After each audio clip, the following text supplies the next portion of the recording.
श्लोक 24 पाठ 5 कर्मयोग कृष्ण भावना भावित कर्म 5वां पाठ। योऽन्तः सुखोऽन्तराराम तथान्तर ज्योतिरेव यः स योगी ब्रह्म निर्वाणा ब्रह्मभूतोऽधिगच्छति। जो पुरुष अंतरात्मा में ही सुख वाला है, आत्मा में ही रमण करने वाला है तथा जो आत्मा में ही ज्ञान वाला है, वह सच्चिदानंद घन परब्रह्म परमात्मा के साथ एक ही भाव को प्राप्त सांख्य योगी शांत ब्रह्म को प्राप्त होता है। 24 व्याख्या। इस श्लोक में भगवान कृष्ण योगी की विशेषता का वर्णन करते हैं।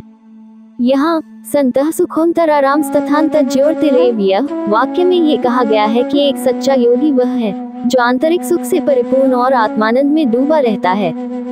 इस श्लोक के अनुसार ऐसे योगी की आंतरिक स्थिति सुखद और शांति भरी होती है, क्योंकि वह आत्मा में स्थित दिव्य प्रकाश को महसूस करता है। वह अपनी आंतरिक स्थिति को जानता है और उसी में सुख अनुभव करता है। इस प्रकार स योगी ब्रह्म निर्वाण ब्रह्मभूतोऽधिगच्छति वाक्य का मतलब है कि ऐसा योगी ब्रह्मा के साथ एकरूप हो जाता है और ब्रह्मा के परम निर्वाण की स्थिति को प्राप्त कर लेता है। कर्मयोग के संदर्भ में ये श्लोक कर्मयोग के सिद्धांत को भी स्पष्ट करता है।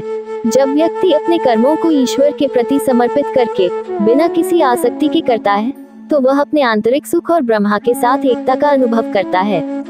इस प्रकार कर्मयोग के माध्यम से व्यक्ति आत्मा के परम सत्य को जानकर ब्रह्मा की स्थिति को प्राप्त कर सकता है। कुल मिलाकर इस श्लोक में ये सिखाया गया है कि एक सच्चा योगी वह है जो आंतरिक शांति और आनंद का अनुभव करता है और ब्रह्मा के साथ एकता का अनुभव करता है। श्लोक 25 पाठ 5 कर्मयोग कृष्ण भावना भावित कर्म 5वां पाठ। लभन्ते ब्रह्म निर्वाण ऋषयः क्षीण कल्मषाः छिन्न द्वैधा यतात्मानः सर्वभूत हिते रताः। जिनके सब पाप नष्ट हो गए हैं, जिनके सब संशय ज्ञान द्वारा निवृत्त हो गए हैं, जो संपूर्ण प्राणियों के हित में रत हैं और जिनका जीता हुआ मन निश्चल भाव से परमात्मा में स्थित है, वे ब्रह्मवेता पुरुष शांत ब्रह्म को प्राप्त होते हैं। 25 व्याख्या। लभन्ते ब्रह्म निर्वाणम। यहाँ लभन्ते का अर्थ है प्राप्त करना। ब्रह्म निर्वाण का तात्पर्य है ब्रह्मा की स्थिति यानी परमात्मा के साथ एकाकार हो जाना, जो कि संपूर्ण मुक्ति और शांति की स्थिति है। ऋषय क्षीण कल्मषाः। ऋषय अर्थात महान संत या ज्ञानी लोग। क्षीण कल्मषाः का अर्थ है जिनके सभी पाप समाप्त हो चुके हैं।